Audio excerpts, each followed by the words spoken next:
नमस्कार, स्वागत है आप सभी का खबरगढ़ के आज दिनांक 11 सितंबर 2020 के दैनिक खबर अंक के साथ, जहां आप जानेंगे आज देश भर की सारी बड़ी खबरें। मेरा नाम है गौरव राय। अब जान लेते हैं आज दिन की बड़ी सुर्खियां जो आज खबरगढ़ की सुर्खियों में सबसे आगे है। ग्रेटर चेन्नई पुलिस ने भारतीय ऑफ स्पिनर हरभजन सिंह द्वारा एक पार्टनरशिप फर्म के खिलाफ 4 करोड़ रुपए का भुगतान न करने की शिकायत को लेकर जांच शुरू कर दी है। प्रधानमंत्री नरेंद्र मोदी 21वीं सदी में स्कूली शिक्षा के विषय पर देश भर के शिक्षकों को वर्चुअल संबोधित किया।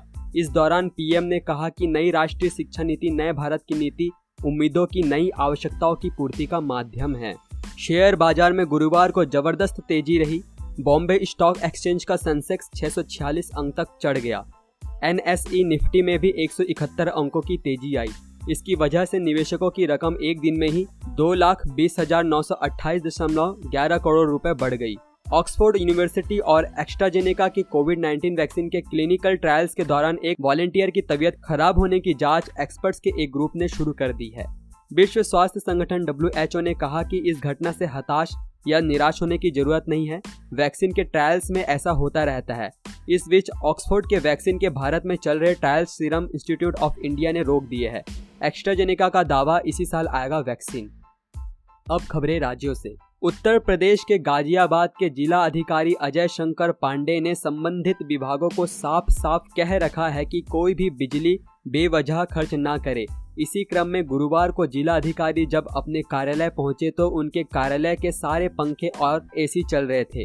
कई विभागों में कर्मचारी नहीं थे, लेकिन वहां भी एसी और पंखे चल रहे थे, जिस पर सख्त रुख अपनाते हुए जिला अधिकारी अजय शंकर पांडे ने पूरे 1 घंटे तक कलेक्ट्रेट परिसर की बिजली कटवा दी थी। नेशनल सेंटर फॉर सिस्मोलॉजी से मिली जानकारी के मुताबिक आज फिर मुंबई में भूकंप के झटके महसूस किए गए, जिसकी तीव्रता रिक्टर पैमाने पर 3.5 मापी गई। भूकंप का केंद्र मुंबई के उत्तर दिशा में 98 किलोमीटर दूर था। भूकंप के झटके करीब सुबह 4:15 बजे महसूस किए गए। केंद्रीय सड़क परिवहन और राजमार्ग मंत्री नितिन गडकरी ने बिहार में राष्ट्रीय राजमार्ग 80 पर 120 किलोमीटर लंबी मुंगेर भागलपुर तिरुपति कहलगांव कंक्रीट सड़क बनाने के प्रस्ताव को मंजूरी दी है। नितिन गडकरी ने अधिकारियों को अगले 3 महीनों के भीतर इस सड़क का निर्माण कार्य शुरू करने का निर्देश दिया है। उन्होंने इस सड़क खंड के तुरंत मरम्मत कार्य के लिए 20 करोड़ रुपए जारी करने का भी आदेश दिया है। पश्चिम बंगाल के एक वरिष्ठ पुलिस अधिकारी ने जानकारी देते हुए बताया कि अक्टूबर में होने वाली दुर्गा पूजा के दौरान रात्रि कर्फ्यू लागू होने की फर्जी पोस्ट लिखने के आरोपी को पुलिस ने बृहस्पतिवार को गिरफ्तार कर लिया है। उन्होंने कहा कि कोलकाता पुलिस की साइबर अपराध शाखा ने ऐसी पोस्ट लिखने में कथित रूप से शामिल 2 अन्य व्यक्तियों को शहर में स्थित उनके निवास से गिरफ्तार किया। राजधानी के तेंदुआ स्थित स्टील कंपनी से आंध्र प्रदेश की एक कंपनी ने 2 साल पहले 3.1 करोड़ का सरिया खरीदा। कंपनी अब तक 2.12 करोड़ का भुगतान नहीं किया है। जब कारोबारी ने दबाव बनाया तो आंध्रा की कंपनी ने 5 चेक जारी किया, जो बाउंस हो गया। कारोबारी की शिकायत पर अमानाका पुलिस ने ठगी का केस दर्ज किया है। आंध्र प्रदेश के उद्योगपति अक्कीनेनी सतीश, राम कृपाली मुगिलेश्वर नायडू और चंद्र प्रकाश श्रीराम मीनानी ने 2018 में उनसे संपर्क किया। तीनों AGRS प्रोजेक्ट कंपनी में डायरेक्टर है। पुलिस की टीम तीनों की गिरफ्तारी के लिए आंध्र प्रदेश जाएगी।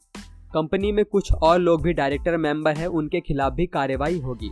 मध्य प्रदेश में ऑक्सीजन के कारण चल रही किल्लत के बीच एक जबलपुर के लिए एक राहत भरी खबर सामने आई है। छत्तीसगढ़ राज्य ने मध्य प्रदेश के जबलपुर की अब मदद के लिए अपने हाथ बढ़ाए हैं। यहाँ पर अब भिलाई से ऑक्सीजन की सप्लाई चालू हो गई है। अब बताया ये जा रहा है कि सिलेंडर्स की पहली खेप जबलपुर पहुँच भी चुकी है। राजस्थान की अशोक गहलोत सरकार ने प्रदेश के सरकारी स्कूलों के करीब 77 लाख छात्र छात्राओं की यूनिफॉर्म का रंग बदलने का फैसला किया है। नई यूनिफॉर्म का रंग क्या होगा ये अभी तय नहीं है, लेकिन राजस्थान के कांग्रेस सरकार ने गत 3 साल से जिस यूनिफॉर्म को छात्र छात्राएं पहन रहे हैं 2 समुदायों को बांटने वाली करार दे दिया है। ये फैसला विभागीय कमेटी की रिपोर्ट के आधार पर लिया गया है। गहलोत सरकार के आपत्ति की मूल वजह राष्ट्रीय स्वयंसेवक संघ की यूनिफॉर्म और राजस्थान में स्कूली छात्र छात्राओं की यूनिफॉर्म का एक ही रंग होने पर है। केंद्रीय गृह मंत्री और गांधीनगर लोकसभा के सांसद अमित शाह ने शुक्रवार को गांधीनगर जिला और शहर की विभिन्न विकास परियोजनाओं का शिलान्यास व लोकार्पण किया। उन्होंने वीडियो कॉन्फ्रेंसिंग के माध्यम से गांधीनगर जिला व शहर में 15.1 करोड़ रुपए के विकास कार्यों का लोकार्पण कर जनता को समर्पित किए। साथ ही 119.63 करोड़ रुपए की विभिन्न परियोजनाओं का शिलान्यास भी किया।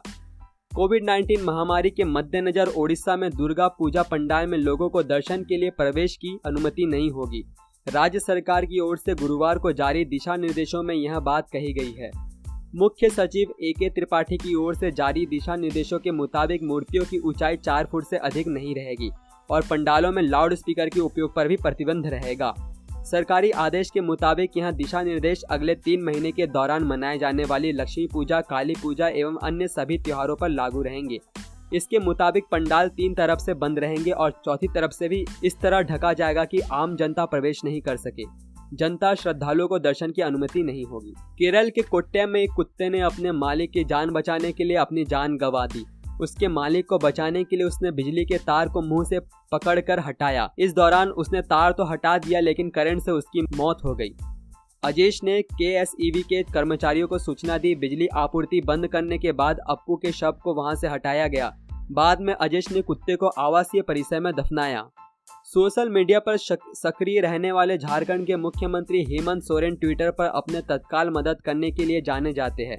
झारखंड के निखिल निश्चल नाम के छात्र ने इसी साल 96% अंकों के साथ 10वीं की परीक्षा पास की है।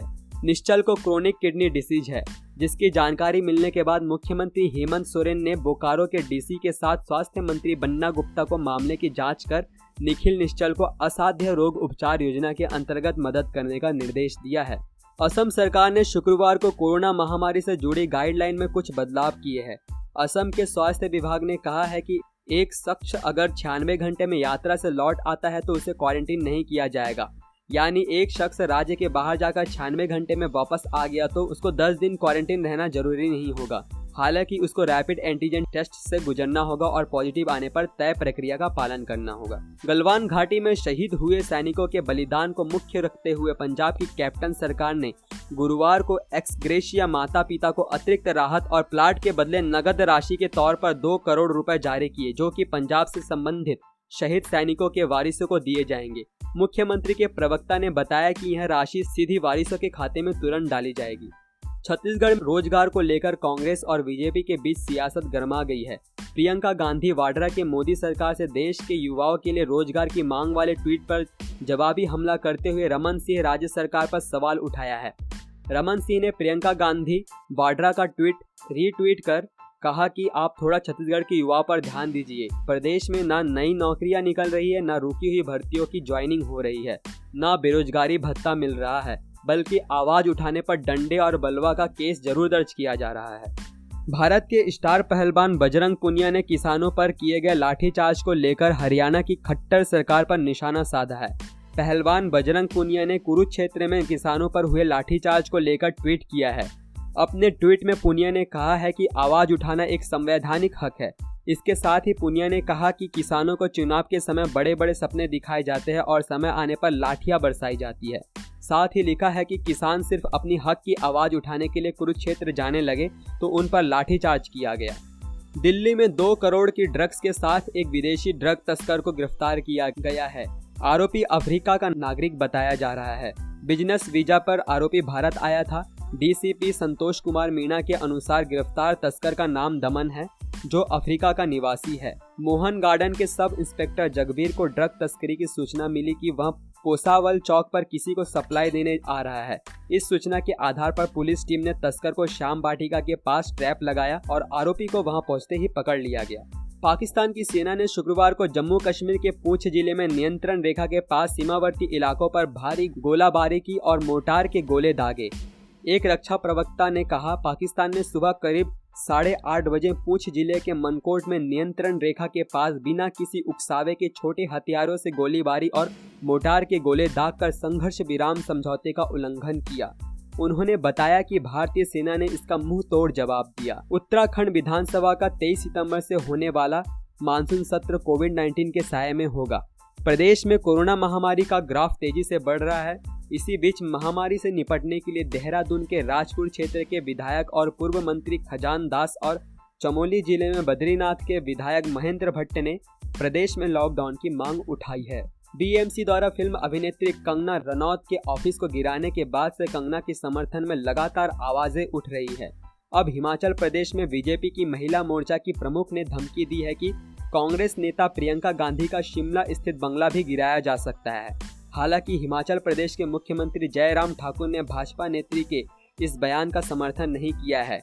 कंगना रनौत का संबंध हिमाचल प्रदेश से ही है। यही वजह है कि मुंबई में बीएमसी की कार्रवाई से हिमाचल प्रदेश के लोगों में खासा गुस्सा देखा जा रहा है। सुप्रीम कोर्ट द्वारा अपनी नियुक्तियों को अवैध घोषित किए जाने के बाद नौकरी गंवाने वाले 100 से अधिक शिक्षकों ने गुरुवार को पश्चिम त्रिपुरा जिले में खुमुलवंग इलाके में जमकर प्रदर्शन किया और वैकल्पिक नौकरी की मांग की है। यहां गुरुवार को हुए प्रदर्शन में सैकड़ों लोग शामिल हुए और उन्हें सड़कें जाम कर दी। प्रदर्शनकारी ने कहा, भारतीय जनता पार्टी ने वादा किया था कि वे कानून को संशोधित करेंगे और हमारी नौकरी के लिए स्थायी समाधान निकालेंगे, लेकिन अब तक कोई समाधान नहीं निकाला गया है। मणिपुर के विष्णुपुर जिले स्थित एक गांव में विजय शांति टोंगब्रम नाम की 27 वर्षीय युवती ने कमल के फूल की डंठल से धागा बनाने का काम शुरू किया है। कमल के फूल की डंडी से धागा बनाने का काम विजय शांति टोंगब्रम अपनी छोटी सी टीम के साथ कर रही है। उन्हें इस काम का आइडिया किसी बुजुर्ग से मिला। इसके बाद खुद से इस बारे में पता लगाया कि कमल की डंठल से आखिर कैसे धागा बनाया जा सकता है। इससे पहले 27 साल की विजय शांति टोंगब्रम ने कमल का ही उपयोग करके चाय बनाने की कोशिश की थी। अरुणाचल प्रदेश के मुख्यमंत्री खांडू ने अपने निर्वाचन क्षेत्र मुत्तो के लुगुथांग गांव में रहने वाली एक खाना बदोश जनजाति के लोगों से मिलने के लिए 11 घंटों में 24 किलोमीटर का पहाड़ी सफर पैदल तय किया है। उनके इस प्रयास की प्रशंसा हो रही है। मुख्यमंत्री खांडू ने ट्वीट करते हुए इस सफर को बहुत ही शानदार और यादगार करार दिया है। उन्होंने ट्वीट किया, एक 24 किलोमीटर का ट्रैक, 11 घंटे की ताज़ा हवा और प्रकृति माँ का सबसे बेहतरीन स्वरूप। इस दौरान मैंने तवांग जिले में लुगुथांग 14,500 फीट तक, करापूला 16,000 फीट को भी पार किया। इस यात्रा ने एक स्वर्ग का एहसास कराया है। शहरी विकास मंत्रालय की ओर से अमृत योजना के तहत वीरवार को रैंकिंग जारी की, जिसमें चंडीगढ़ को फिर से देश में दूसरा स्थान मिला है। पिछले साल भी चंडीगढ़ दूसरे स्थान पर रहा है। अमृत योजना के तहत शहर में साल 2016 से लेकर अब तक 54 करोड़ रुपए की ग्रांट आई है। इसके तहत शहर में कई प्रोजेक्ट्स पर भी काम हुआ है, जिसके तहत केंद्र सरकार की ओर से 2.5 करोड़ रुपए के इंसेंटिव भी मिले हैं। आपको बता दें कि पिछले माह स्वच्छ सर्वेक्षण 2020 की रैंकिंग में चंडीगढ़ ने पिछले साल के मुकाबले में सुधार करते हुए 16वें नंबर पे आया है। खबरगढ़ की तरफ से विशेष सूचना, अधिकतर राज्यों में लॉकडाउन लगभग खुल चुका है, पर कोरोना अभी भी हमारे आसपास ही है। इससे बचने के लिए सरकारी दिशा निर्देशों का पालन करें। अगर आपको सर्दी जुकाम गले में दर्द की परेशानी हो तो नेशनल हेल्पलाइन नंबर 911123978046 या टोल फ्री नंबर 1075 पर डॉक्टर से निशुल्क परामर्श ले। वह अपनी आँख, नाक और मुंह को छूने से पहले अपने हाथों को धो ले। सावधान रहे, सुरक्षित रहे, बदलकर अपना व्यवहार करे कोरोना पर वार। आप सभी के लिए ये सारी जानकारी मैंने और खबरगढ़ की टीम ने जुटाई है। अभी के लिए इतना ही। देश दुनिया की बड़ी खबरों के लिए हमारे साथ बने रहे। जय हिंद, जय भारत।